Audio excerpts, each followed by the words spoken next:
Hello everyone, this is Ralph from Ralph's Trucking.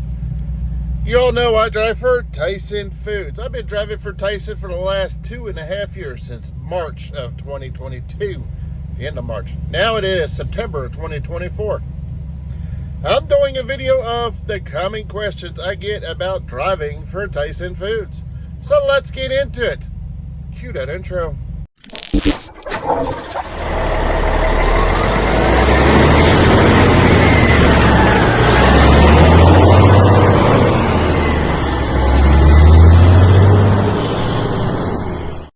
Okay, first you need to do is go to drivefortysonfoods.com and see if they are hiring in your area / state. They offer different types of driving jobs. Over the road, which I have been doing. Regional, shuttle or local, live haul. Now it depends on what you do, is what you get paid for. I'm over the road. I have over 3 years experience. I started here, I had 22 years experience. So I started out maxed. I do take per diem, which they take 1 cent of your salary, and to do per diem, you do not have to do. If you plan on buying a house or something, do not do per diem. It makes your gross smaller. I own my house. I got a cheap interest rate. I'm not planning on refinancing anytime soon. So that's why I do per diem. Now, we just got a pay raise earlier this year. I think if you have 3 years plus experience over the road, I think it's 64 cents a mile. I might be wrong. September of 2024. And $25 anytime I have a load on. Regional are paid less. If you're a PA regional, they get paid a little bit more on the regional side. Those drivers are home usually every week, and they get paid a little bit more money for stop pay. But you have to talk to your recruiter about exactly how you pay, and this is just a general responding to several questions I get about driving for Tyson Foods. As you can see, we are a private carrier. Means we only haul for Tyson Foods. In 2.5 years I've been here, all I've done is Tyson Foods. It's either picking up at a Tyson, delivering to a Tyson, or a Tyson to Tyson. Trucks Tyson has are Freightliners, Cascadias, Kenworth T680s, and the Volvos. And all these, for the most part, you'll be a single bunk truck. Most of them's got shelves or cabinets on the top wall. The team or trainer trucks, for the most part, are the team trucks that's got the top bunk. The passenger seat is fixed on these non-OT team trucks. You can have passengers after 90 days. I don't know about students, they might have to be a little bit longer. Experienced drivers, it's 90 days. We go over the road. We could go anywhere from Washington State all the way up to Maine, to Florida, to New Mexico. For the most part, I live in North Carolina. I've gone to Washington State once. I've gone to Utah twice. I've gone to New Mexico about 5 or 6 times. I've been to Colorado once. Usually we don't go California, Arizona, Nevada, as I have yet. Anyway, for the most part, it's plant to plant, plant to a Walmart, grocery store, etc. We do not get paid detention time. There's times we have to wait a long time for loads or to deliver. Good thing about Tyson, 12 hours, we get a $100 layover. Or if we don't drive 200 miles in a 12-hour period because we have to wait to pick up or deliver, and we have 4 hours of drive time available, we get $100. It's easy to get the $100 layover here at Tyson Foods. Like I said, we have Kenworths, Freightliners, and Volvos. All our trucks are very safely equipped, and let's discuss about some of the safety features here at Tyson. Speed limit on the trucks is 65 on the pedal, 68 on cruise. Unless if you're special like me, you have one of these E-Smart trucks. Well, I can only go whatever the posted speed limit it thinks it is. But I could do 70 miles an hour in a 70 mile an hour zone. But if it's a 55 mile an hour zone, I'm just doing 55. I think there's 100 and some of these eSmart trucks. The rest are 65, 68. Okay, some of the safety features Tyson has on our trucks. These are common questions I get for if you want to drive for Tyson. One of the safety aspects of our trucks, we do not have a trolley valve, a hand valve.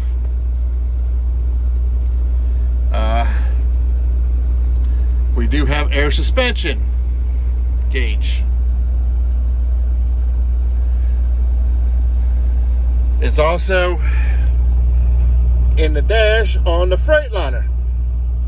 And the Volvos, it's on the dash too. Kenworth. We do have a Sirius XM capable radio, which you can pay for the subscription and have it put on your truck. That's what I do.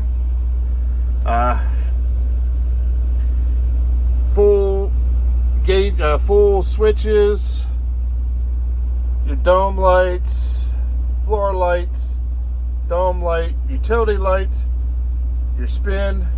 This is to shut off your lane departure if you're in construction, engine override, HSA, light test.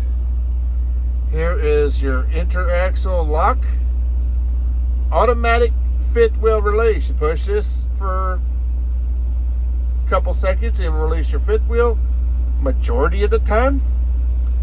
This is to drop your suspension down. And our trucks are equipped with a Hadley valve or the raise the fifth wheel up. I'll show you that now. And of course, to slide your fifth wheel.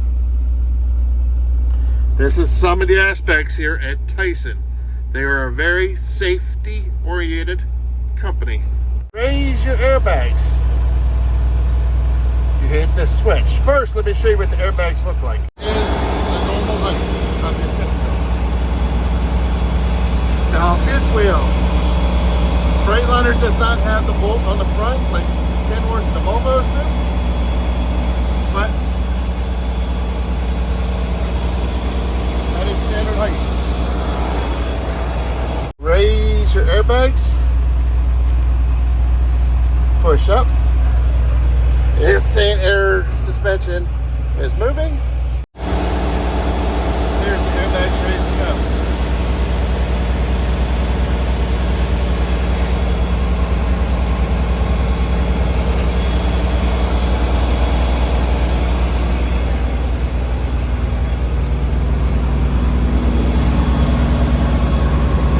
Makes it easier to locate your vehicle.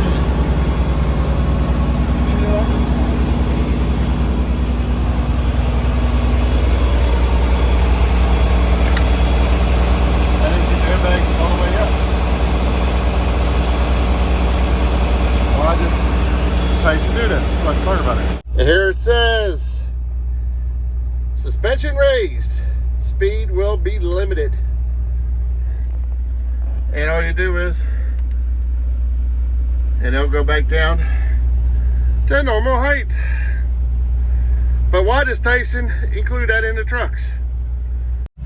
Well, that video there talks about the air raise fifth wheel that raises our fifth wheel in between 4 to 8 inches. Some people call it the Hadley valve. I did a video about it on my Volvo. And the guy who owns Hadley or whatever was like, oh, don't you remove the Hadley. It's not a Hadley valve. Well, it's the fifth wheel raise button we have on all our trucks. The Kenworths usually have a little button you push on the dash. The Freightliners, I just showed you how to do it. And the Volvos, I think it's got a toggle switch. But we have that feature. We have automatic fifth wheel release button. Sometimes it works, sometimes it don't. Tyson wants you to have a fifth wheel pull in case it don't work. They don't want you to injure yourself. So if you don't have one, you could buy one in orientation. I don't forget what it cost. But if you have your own, don't worry about it. Tyson Foods puts this stuff in your truck for safety for you and no personal injuries. That button on your dash to raise your fifth wheel is to protect your shoulder, because when a trailer is too high because the landing gear is too tight, trying to drop down 40,000 pounds plus can be fun. Raising that fifth wheel 4 to 6 inches might take the stress off the landing gear, where you don't have to force to lower the trailer. That is why they put that in. That's why we have air slide tandems. If you ever try to pull tandem bars on some of the older trailers, that is not fun. And the fifth wheel release. It is all to do with safety, your safety. We're personally not allowed in the back of a trailer unless there's docks or steps, because drivers have fallen out of trailers. This is all for your safety. Now, we're allowed to have a truck wash every 21 days at the Blue Beacon. Trailer wash out anytime.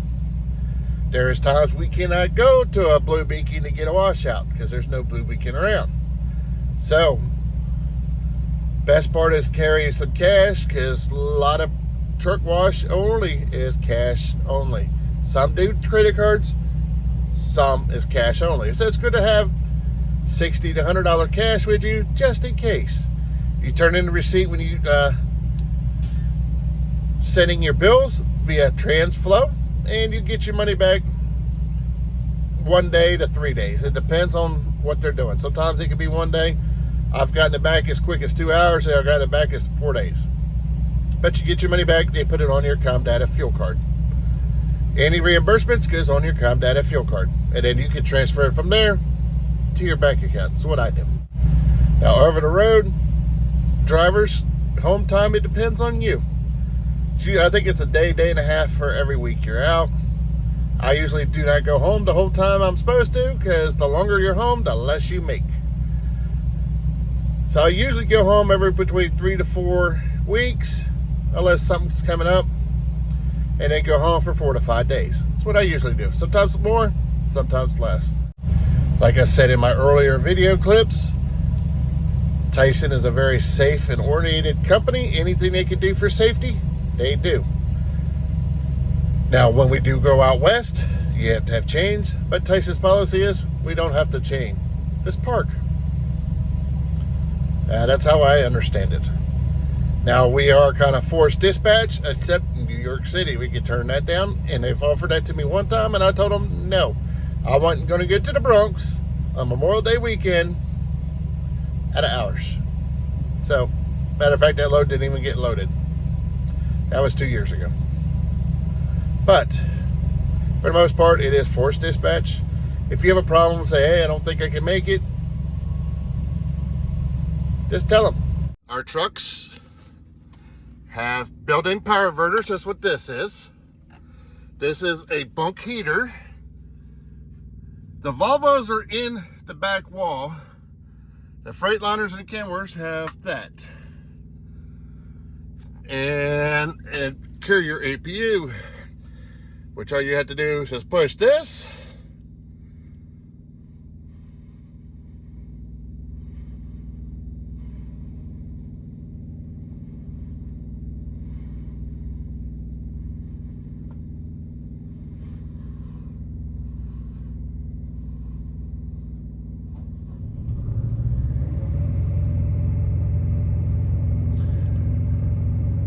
And that fires up your APU, and then turn on the AC right here. Like I said, heat is right there. That's your power inverter. All our trucks have refrigerators. Over-the-road trucks have refrigerators, power inverters, and Carrier APUs. Some of them's got battery APUs to want to go out west to California, I believe, but you will probably most likely will not see those kind of trucks. Orientation now is 5 days. And I think my buddy said they got paid $1,000 for the 5 days. They put you in, I think, a Super 8 hotel. Lunch is provided during orientation. Yeah, I think breakfast is there at the hotel. I don't know how good it is. I've heard good reviews and I've heard bad reviews. I've never stayed at that Super 8. When I was in Springdale, I stayed at Executive Inn. But I think all new hires go to the Super 8 now. Like I said, orientation is for 5 days. Make sure if you can get your DOT physical done at your home, get it done. It'll save you a lot of hassle Monday, your first day orientation, where you will most likely have to do a backing test and a road test in a pre-trip. So make sure you know the basics of a pre-trip. It all depends who does your pre-trip and your driving test of how thorough they are or not. It all depends. But realize you will have to do 2 different backing tests. When you do the backing test, make sure you get out and walk around the truck and trailer 3 times each way. That's a little tip from Ralph's Trucking. The driving test is like 6 or 8 miles for the most part, it depends who's driving, who's the instructor. And like I said, back up twice.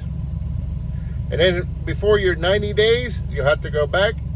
You have to make sure you know how to couple and uncouple and slide your tandems and do the backing again. So just realize Tyson is very safety oriented. We have that button on the dash to raise the 5th wheel. Our tandems are air slide. Another thing during orientation, before you go to Springdale, most drivers go to Springdale unless you're a Pottsville regional. They do it up at Pottsville. But they will send you video links to watch and tests to do. Make sure you do all those tests before you get to Springdale. You do not want to be one of those drivers that waits till the last minute to finish those videos / tests. Yes, the tests and videos are boring, but it's part of the job. Every year before Christmas, they will make you watch most of those videos again. So, get used to them. A lot of them are done every year. You do not want to be one of those drivers at every class that does not do those videos. They cannot give you your employee number until you finish those videos and test. It's going to take 10 to 12 hours to do all those videos, most likely.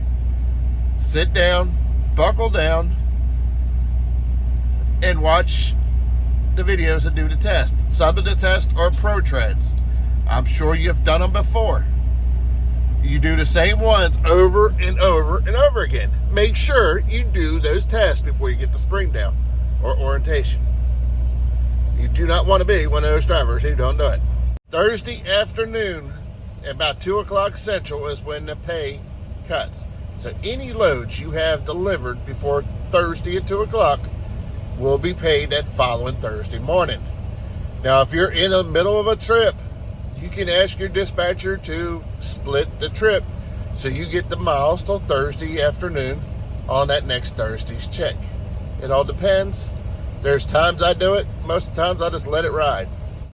Most of our trailers are utility or Hyundai for the most part with carrier reefer units.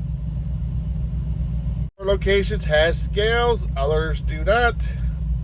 Of course, you can use the CAT scale app. That's what I do. If you're going to drop your load for somebody else, get a printout of your receipt. And if you're going to drop a load for somebody else, do not keep a copy of the bills. That is so irritating for the next driver.